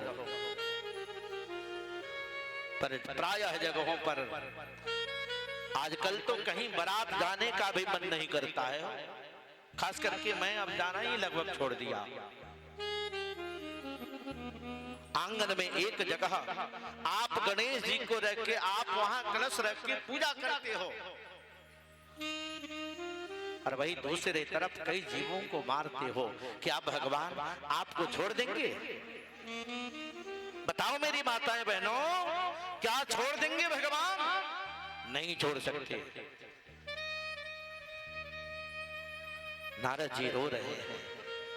दुनिया कितना अपराध की तरफ फंसता जा रहा है, कितना दुर्दांत अपराध में दुनिया के लोगों का पैर जा रहा है। और इतना ही नहीं, जितने बड़े बड़े छोटे छोटे अधिकारी पदाधिकारी हैं, माफ करिएगा यदि कोई अधिकारी पदाधिकारी इसमें बैठा हो तो पता है जब काम करवाने जाइएगा ना अपना, तो वो लोग खर्चा मांगते हैं। हे भगवान, सरकार आपको तनख्वाह देती है, आपको सैलरी देती है, पर आप खर्चा मांगते हो। पुलिस के सामने लोगों को पीटा जाता है, पुलिस ही आज अपराध करवाती है। जहां से हमें न्याय मिलना है, ये सारे लोग अन्यायी हो गए। आप विचार करो इस देश का क्या होगा। डॉक्टर के यहां जाओगे तो डॉक्टर साहब वो दवा लिख देंगे जिस दवा में बढ़िया कमीशन हो। बोलो राधे राधे। सब डॉक्टर नहीं है, लेकिन कुछ लोग तो हैं। कुछ है लोग सारे विभाग को बदनाम कर रहे हैं। नारद जी ने देखा जितने पढ़े लिखे लोग हैं पढ़ाई लिखाई का दुरुपयोग करते हैं, और इतना दुरुपयोग करते हैं कि जीवन उनका स्वयं राक्षस वाला हो जाता है। राक्षस कहते किसको है भाई?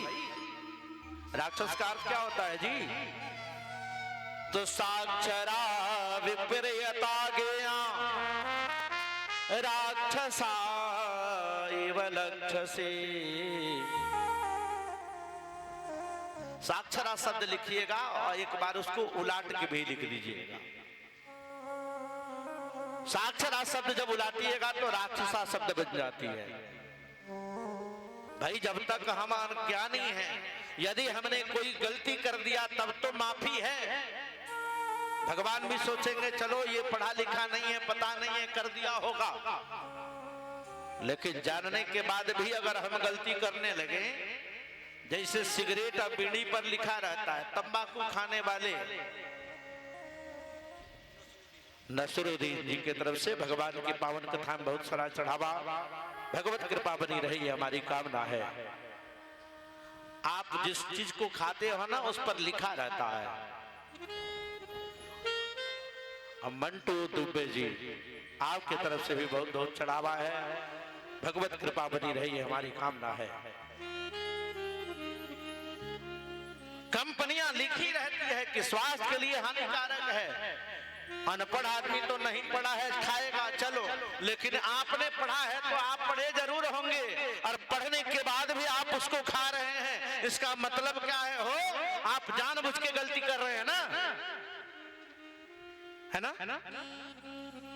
और जान के बुझ के गलती करिएगा, पछताएगा कौन? देवनंद माझी आपकी तरफ से भगवान की कथा बहुत सारा चढ़ावा, भगवत कृपा बने रही है, हमारी कामना है। नारद जी और आगे गए, उन्होंने देखा, और अब की बार जो दृश्य देखा है मेरी माताएं बहनों सावधान होकर सुन लेना। नारद जी ने देखा कि जिन स्त्रियों को अपने पतियों के लिए सजना और संवरना चाहिए, ये स्त्रियां जब बाजार जाती हैं तो सजाती हैं अपने शरीर को, और जब इनके पति आते हैं तो ये लड़ाई के मुड में खड़ी हो जाती हैं। बोलो राधे राधे। अब दिन भर का मारा, दिन भर का दुख को सहने वाला घर में आवे तो उसे प्रेम चाहिए ना, और बदले में आप लेके इतना बड़ा लिस्ट खड़ी हैं तो क्या होगा? लड़ाई नहीं होगा तो क्या माला पहनाएगा वो? नारद जी रो रहे हैं, और नारद जी रोते रोते कहते हैं कि हे प्रभु अब तो आजा विधाता,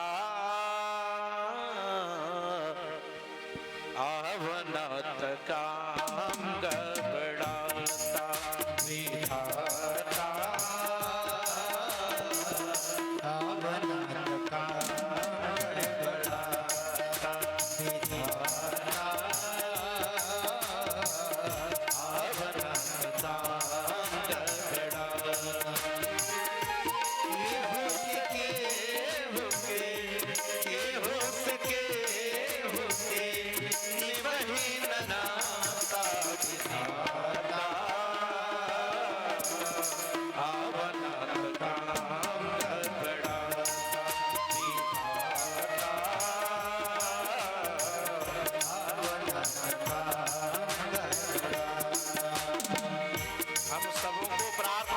चाहिए कि हे ठाकुर जी, अरे अब से कृपा करके आ जाइए इस मंदिर में, ताकि यहाँ का संस्कार बचे रहे, यहाँ में सद्भाव आए, यहाँ भगवत भजन करने की क्षमता भरे लोगों में, और जो एक अपराध का रास्ता है उससे हमारे क्षेत्र के लोग बच जाएं, ये ठाकुर से प्रार्थना करनी चाहिए।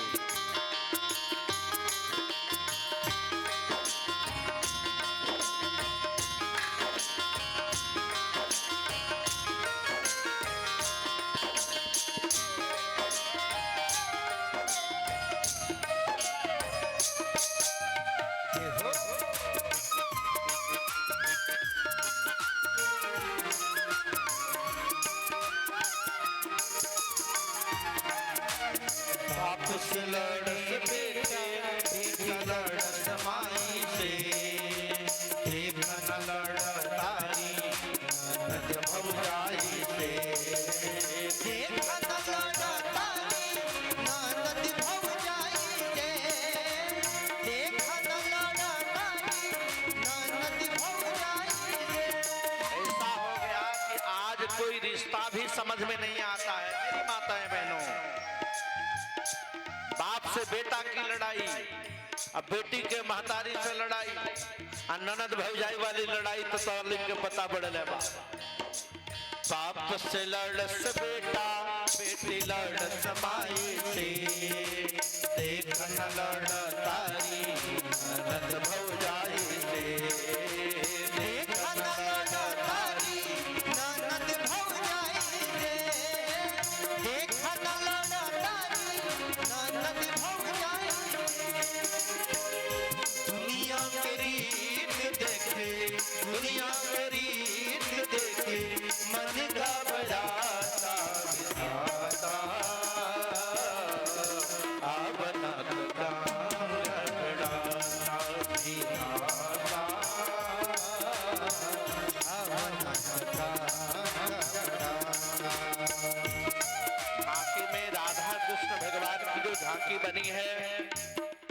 आपसे आग्रह है भारती जी, आप उनको भेज दीजिए।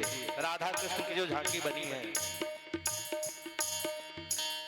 बाप से लड़स बेटा, बेटी लड़स माए से, देख न लड़ तारी ननद भौजाई से, देख न लड़ तारी ननद भौजाई से, देख न लड़तारी ननद भौजाई से।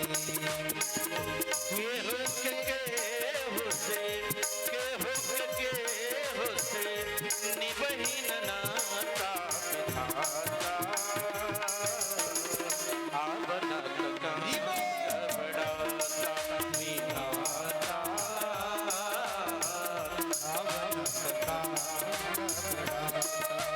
हरि बोलो जय श्री राधे।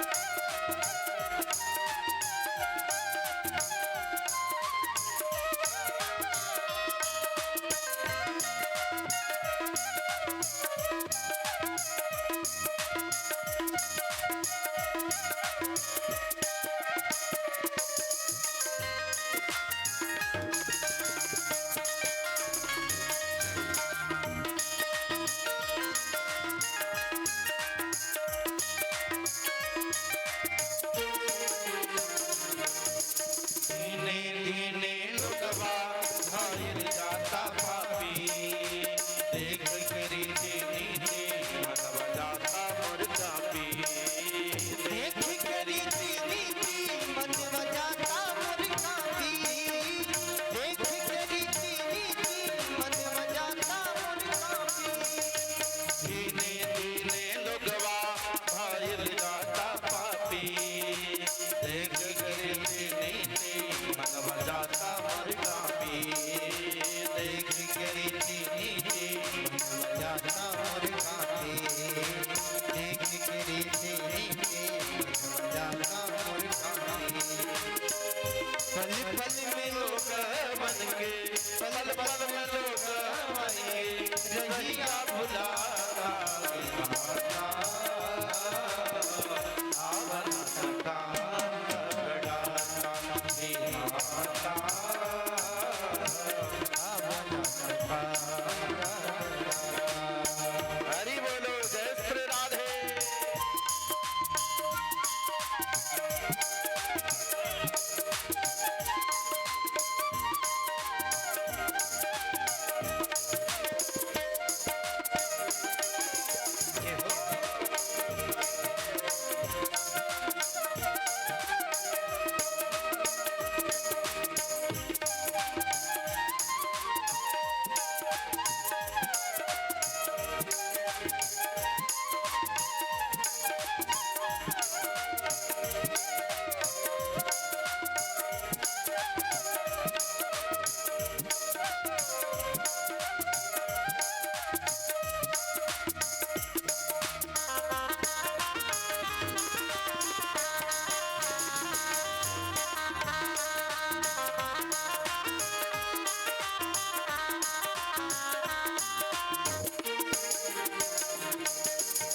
गीता में बतियाई मदमा साचे हो, काम क्रोध मन लोभ से हो ना बाचे हो, काम क्रोध मन लोभ से हो ना बाचे हो, काम क्रोध मन लोभ से हो ना बाचे हो।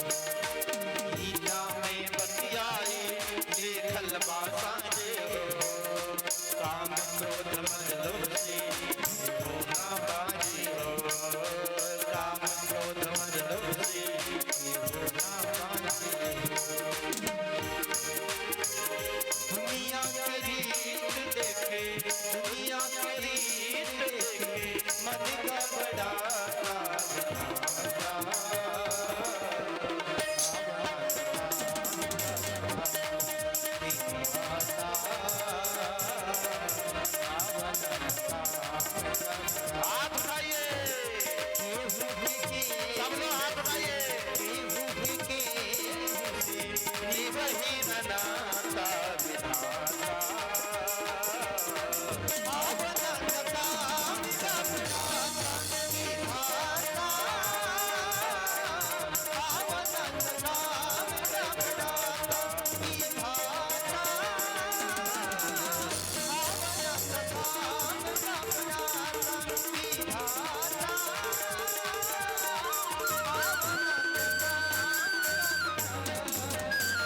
भागवत महापुराण की। अरे बाप से लड़स बेटा, अब बेटी लड़स माई से, देख न लड़ तारी ननद भौजाई से, देख न लड़ तारी ननद भौजाई से। के हो से अरनी बहिन नाता विधाता, आवनात काम गबड़ाता।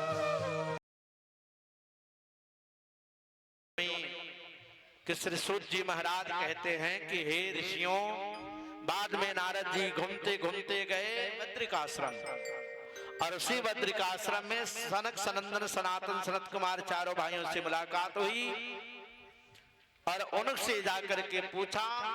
उन्होंने भागवत जी का ही परामर्श किया। उनके कहने के अनुसार हरिद्वार जी के आनंद वन, जो आज हर की पौड़ी है, वहीं ये भागवत की कथा हुई थी, जहां ज्ञान और वैराग्य पवित्र हुए थे। मेरे प्यारे, आइए हम सब आरती करके और फिर इस मंच का भागवत जी का विश्राम हो रहा है आज की कथा का।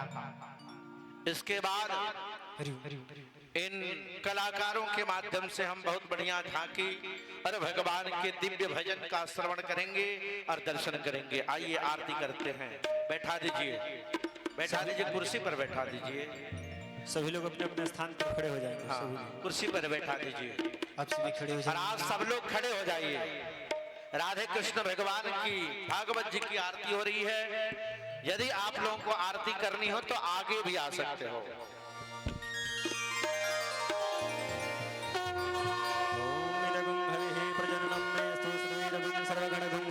आत्मसनि प्रजासनि पशुसनि लोकसनि भवसनि अग्निः प्रजां बहुलं मे करोदन्नं पयोरेदो वसमा शुद्धद। जिनको भी आरती करनी हो आप लोग थोड़ा आगे आ जाइए, शर्माइए मत, संकोच मत करिए। दिव्य झांकी के साथ हम जिनका दर्शन कर रहे हैं ये साक्षात भगवान राधे कृष्ण हैं। आइए। हरि ओम, हरि ओम, हरि ओम, हरि ओम। हे आरती,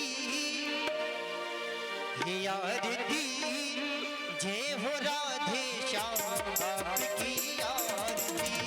आरती, जय हो राधे श्याम आपकी आरती। चाहे सीता राम कहो या चाहे राधा चाहे सीता राम कहो या चाहे राधे श्याम की आरती। जय हो राधे श्याम आपकी आरती। आरती, जय हो राधे श्याम आपकी आरती। भगवान को देखो, हाथ लगा लो, जकरा जकरा हाथ हो हाथ उठा लो, जकरा हाथ हो उठाई, हाँ हो तो साथ उठाई। हाथ उठाइए, पीछे वाले लोग, आपका हाथ नहीं दिख रहा है, ऊपर हाथ उठाओ।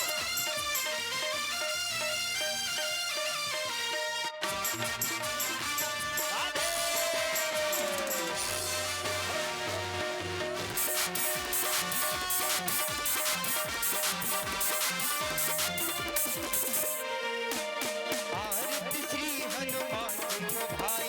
आरती श्री हनुमान जी को भाए।